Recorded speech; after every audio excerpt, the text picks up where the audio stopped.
La grande controverse entre Christ et Satan a atteint une phase critique quelques siècles après la croix. Dans le chapitre 2 de ce livre, nous voyons que le plan initial de Satan était d'éradiquer l'Église à travers la persécution, mais au chapitre 3, nous voyons un changement de tactique débutant avec l'empereur Constantin.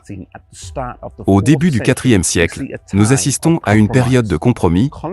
Constantin prétendit avoir vu à travers le ciel une croix accompagnée des mots « Par ce signe tu vaincras », et il considéra cela comme un signe pour se convertir au christianisme. Cependant, la conversion ne fut pas authentique et de nombreuses pratiques païennes franchirent la porte d'entrée de l'Église.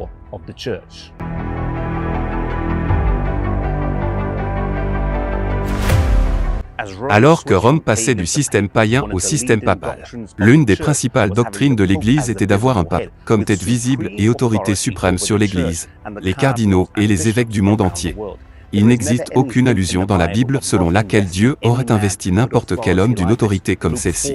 Luc 4 verset 8 dit « Tu adoreras le Seigneur ton Dieu et tu le serviras lui seul ».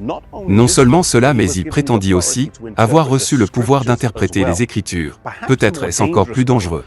Il fut ordonné la suppression des Écritures pendant plusieurs centaines de siècles, ce grand détecteur d'erreurs, et maintenant les gens n'y avaient plus accès pour apprendre et lire la Bible par eux-mêmes.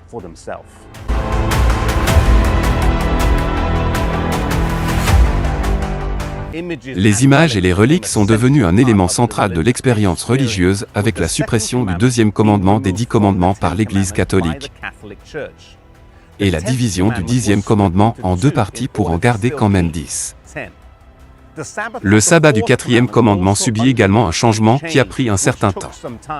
Le dimanche fut introduit à partir du IVe siècle, mais au départ, les 2 jours furent observés.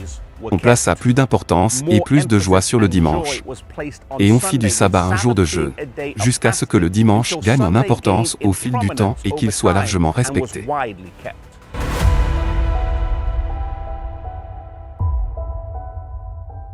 Au VIe siècle, la papauté fut établie et centrée ici à Rome. En 538 débutèrent les 1260 années où la papauté régna, à la fois comme pouvoir religieux et pouvoir politique. Au XIe siècle, la doctrine de l'infaillibilité papale fut créée.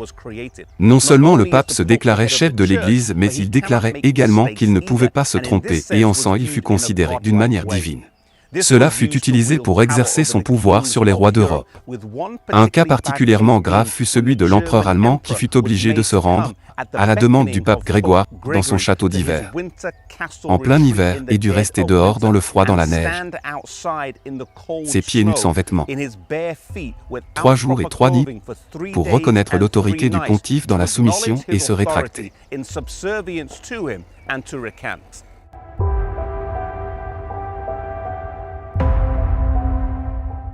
Des doctrines ultérieures furent ajoutées à l'encontre de la Bible, déformant l'image de Dieu telle que l'immortalité de l'âme, qui conduisit à la vénération, au culte des saints. L'adoration de la Vierge Marie fut adoptée. Mais la pire création de Rome fut l'Inquisition du 8e siècle qui fit rage dans plusieurs pays et tua d'innombrables âmes qui refusaient d'abandonner leur conscience et leurs convictions. Comme J.A. Wiley qui déclara que le midi de la papauté était le minuit du monde. C'est aussi intéressant de noter qu'au cours de cette période, très peu d'avancées technologiques ou scientifiques significatives furent réalisées.